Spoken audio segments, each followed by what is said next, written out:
ये शिव परिवार है, भगवान शिव का परिवार आपको दिखाई दे रहा है। ये तस्वीर अपने आप में कुछ कहती है यार, और मैं साथ साथ लिख देता हूं, आपको समझ में आएगा कि मैं ये तस्वीर क्यों दिखा रहा हूं। जीवन में आगे बढ़ने के लिए, जीवन में कामयाब होने के लिए टॉर्च बियरर की जरूरत होती है दोस्तों। टॉर्च बियरर, जिसको फॉलो करके आप आगे जा सकें। और मेरी बुद्धि के हिसाब से मैं उनको गुरु बोलता हूं।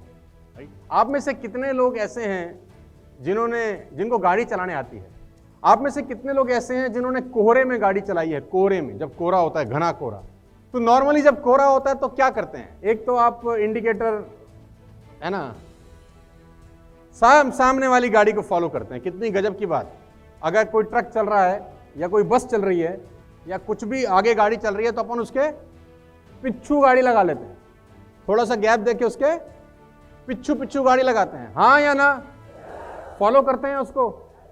अब मान लेते हैं आप एक ट्रक के पीछे गाड़ी लगा गए।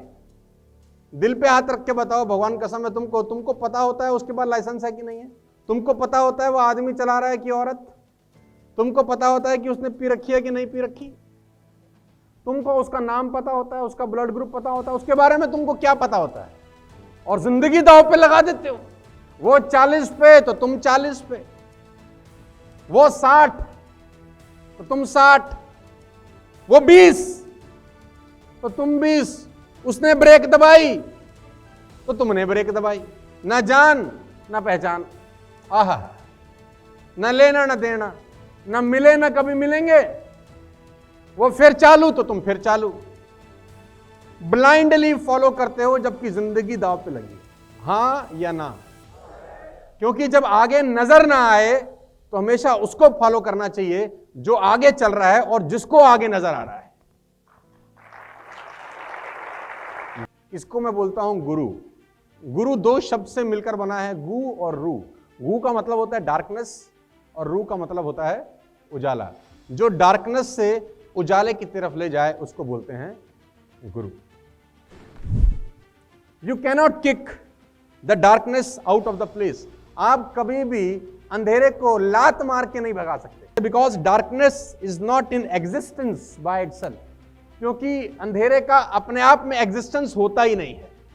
Darkness is only the absence of light. Darkness सिर्फ लाइट का एब्सेंस है, अपने आप में डार्कनेस कोई चीज नहीं होती। Darkness is just an absence of light.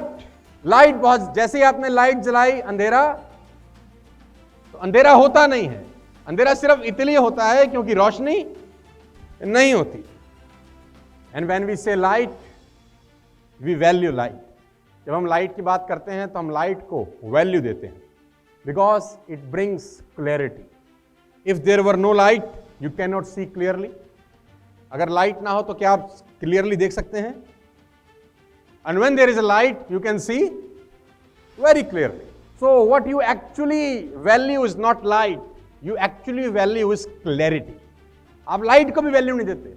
उस लाइट की वजह से जो क्लैरिटी आपको आ रही है, आप हमेशा उसको वैल्यू देते हैं। और गुरु आपके लिए यह काम कर सकता है। मैं आपको बताना चाहूंगा, गुरुदेव के प्रति सच्ची श्रद्धा दुनिया में आपको कहीं भी ले जा सकती है। और ये एक तस्वीर अपने आप में बहुत कुछ कह रही है। ये एक तस्वीर है जिसमें शंकर जी का परिवार बैठा है, माँ पार्वती बैठी हैं, गणपति भगवान बैठे हैं और एक कार्तिकेय जी बैठे हैं। बैठे क्या हैं? वो उड़ रहे हैं। गणेश जी और कार्तिकेय जी आपस में भाई हैं। दोनों में शर्त लगी कि ताकतवर कौन है। दोनों में शर्त लगी कि ताकतवर कौन है। तो एक ने बोला मैं हूं, दूसरे ने बोला मैं हूं। अब फैसला कैसे हो? तो फैसला ऐसे हो कि जो पूरे ब्रह्मांड की परिक्रमा करके सबसे पहले लौटेगा वो सबसे ज्यादा ताकतवर है। तो दोनों को बोला डन, दोनों ने बोला डन। जो सबसे पहले लौटेगा वो ताकतवर है। तो गेट सेट गो। तो जैसे गेट सेट गो हुआ तो कार्तिकेय जी अपने वाहन मयूर को लेकर उड़ निकले पृथ्वी की परिक्रमा करने के लिए, और गणपति महाराज वहीं बैठे हैं। भगवान शंकर ने बोला तुम नहीं जाओगे? उन्होंने बोला ब्रह्मांड की परिक्रमा करने के लिए जाने की क्या जरूरत है, ब्रह्मांड तो सामने ही है। ब्रह्मांड तो सामने ही है। तो उन्होंने भगवान शंकर मां पार्वती की परिक्रमा करी। बोला हमारी तो परिक्रमा हो गई, उनको जाने तो जहां जा रहे हैं। कार्तिकेय जी बहुत देर के बाद लौटे। भगवान शंकर बोले फैसला तो हो चुका है तेरे जाते ही। बोला ये कब गया? बोला गया कहां, यही है। बोले फिर जीता कौन? बोले यही। तो दुनिया की परिक्रमा करने की जरूरत नहीं है, अपने गुरु के इर्द गिर्द रहना, जीत तुम्हारी निश्चित है। कहीं इधर उधर जाने की जरूरत नहीं है। कुछ लोग दाएं बाएं परिक्रमा करते रहते हैं, करते रहो, लेकिन होता कुछ नहीं है। और देखो, अगर सच्चा शिष्य होना तो वो गुरु द्रोणाचार्य की मूर्ति से भी शिक्षा प्राप्त कर सकता है। एकलव्य ने द्रोणाचार्य की मूर्ति से सारी की सारी शिक्षा प्राप्त कर ली। सीखने वाला चाहिए।